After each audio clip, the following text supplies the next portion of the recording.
I don't know what took me so long to build this configuration, seeing as I usually recommend the RTX 2060 left, right and center. Holding on to this card for what feels like ages, and now with the GPU market thaw happening, it won't cost you the better part of 400 quid and your left kidney. The sort of build I can recommend as being good for gaming without any mental gymnastics driven by GPU prices to justify why instead of a 2060 you get an RX 580? Some that uncharacteristically somewhat cheery thought out of the way, let's meet the rest of this very capable mid-range build. To begin with, don't be alarmed about the puny cooler on a ridiculously expensive, for a B450 chipset that is, Aorus motherboard. I just used it for memory testing as I was bored to set up the water cooler, and it can actually handle the 3600 alerts underneath as long as you don't even think about touching any overclocking sliders. And when I mean handle, I mean it will stop it from self-immolating, but that's about it. Motherboard itself is more than capable of squeezing every last drop of performance out of the CPU without breaking a sweat. That hateful box cooler is off, I'm going to install my very last brand new Intel 256GB SSD. I really need to order more of these because they offer great value for a brand new NVMe drive, and frankly I do prefer them over a similarly priced SATA drive. The RAM, I'm going fast and fancy with this 3600 DDR4 CL18 kit from Corsair that is adorned with RGB. It's about as fast as you should go for Zen 2 processors, as purchasing faster kits will likely lead to either incompatibilities or the halving of the Infinity Fabric speed. If possible, always make sure that the RAM kit you are getting is on the motherboard's qualified vendors list and was tested against your specific CPU, but more broadly it's a good idea to cap it 3600 Mbps anyways. When manually tuning, you are better off tightening the timings than upping the transfer rate if using a 3000 series Ryzen. So I'll be using is a brand new Mars gaming one that surprisingly is a CIT or CHIT or whatever they're called sub-brand. It's not exactly cheap at around 50 quid, and on paper it provides a lot for your money, coming with 4 ARGB fans that can be controlled through the motherboard. Actually, more to the point, their RGB can, because they do run at a fixed speed. I'll say this, if you really know what you are doing and you find it for a good deal, then go for it. It's quiet and it looks nice. Just keep in mind that it is ridiculously user unfriendly and cable management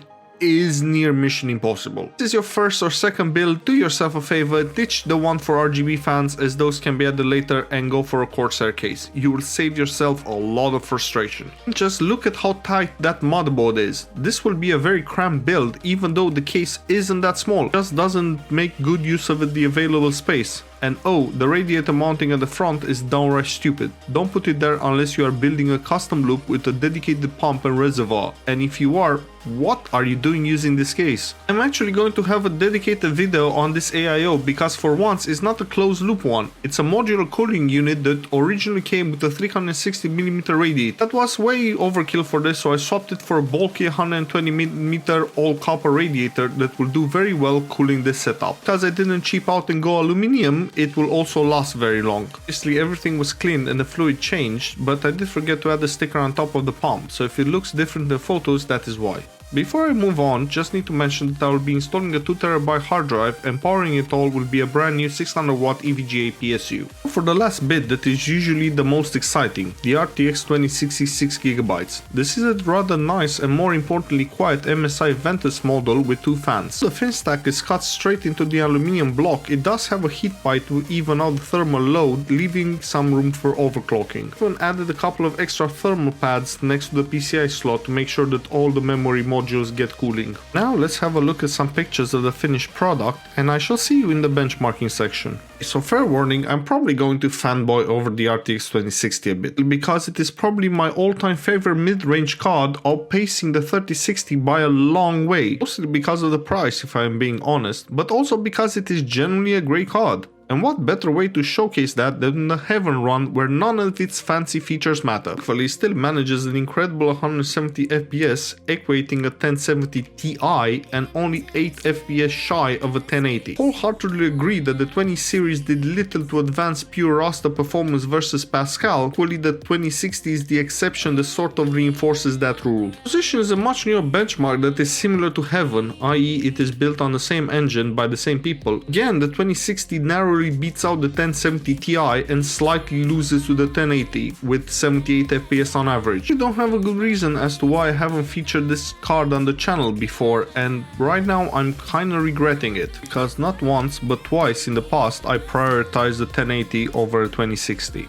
Rocket League also seems to agree with my assessment of the GPU, as it posts a really good result, averaging 318 FPS in the opening match. I often said that this isn't the most reliable of yardsticks because it likes to change so much from update to update, but overall it tends to do okay. In Fortnite we start with the box standard DX11 using epic settings and we get 91 FPS on average in my brief 5-minute playthrough. Notice though that the frame times are really good, which makes this a very pleasant experience. Turning on DLSS and setting it to its highest quality mode, which I would have done by default, but I had to restart the game to enable DirectX 12 at almost 30 FPS extra. Nice. There seems to be a downside, but it doesn't make a lot of sense to me. Frame times appear to be a bit more iffy this time. That beta label on DirectX 12 is there for a reason?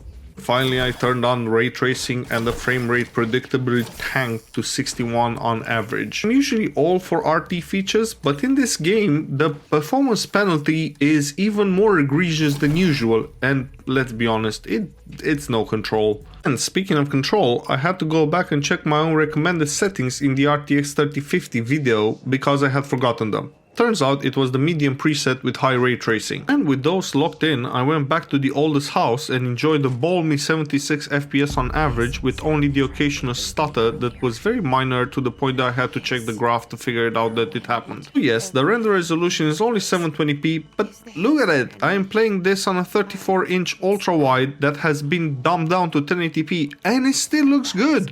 I usually test Horizon Zero Dawn at favor quality settings, but I've decided to bump it up to ultimate on account of its DLSS use. Today we are getting 98 FPS in the benchmark and over 100 FPS during normal gameplay at all times, so I feel my decision is justified. To get this little tidbit out of the way, if the title supports both DLSS and FSR and the GPU supports both, I will most likely choose DLSS for the benchmark because at the moment it is the superior technology, producing better results in terms of visual artifacts or, well, lack thereof. I'm going to get into the merits of each, but suffice it to say, with FSR 2.0 now a reality and XeSS from Intel coming soon, I could not be happier. Gone is fast becoming an outlier with his refusal to support either FSR or DLSS, but it is easy enough on most hardware that it's not a big deal in my view. For very high settings in the opening motorcycle chasing, we average 80 FPS. If you want more because you feel you need an edge against a horde or something, you can do the sensible thing and drop down to high, which will dramatically boost the FPS. Whether or not that will make any tangible difference is for you to decide. In Assassin's Creed Valhalla, we got a really strong performance with high settings averaging 75 FPS. It really should be a sign that the settings should probably be up to very high, as anything above 60 FPS is a bit of a waste in this game as it's based around exploration, and I would much rather have better eye candy. In Farcry, with FSR set to ultra quality and everything else set to ultra, including enabling RT features, we got a very nice 76 FPS. To be fair, RT reflections in this game are a bit weak sauce, so I would not blame anyone if they decided to turn them off and gain an extra 12 FPS on average. But I think I will keep them on for this run, well, just because. Cyberpunk's new benchmark mode really makes my life a bit easier, as it was difficult to compare downtown runs with and without rain. Like this, they are always the same. DLSS to quality and everything else, including ray tracing, to the medium setting, and promptly realized that I have made a mistake, as the limiting factor was so obviously the RT cores. Going back and tweaking the settings to ultra with medium RT, which incidentally is the RT medium preset,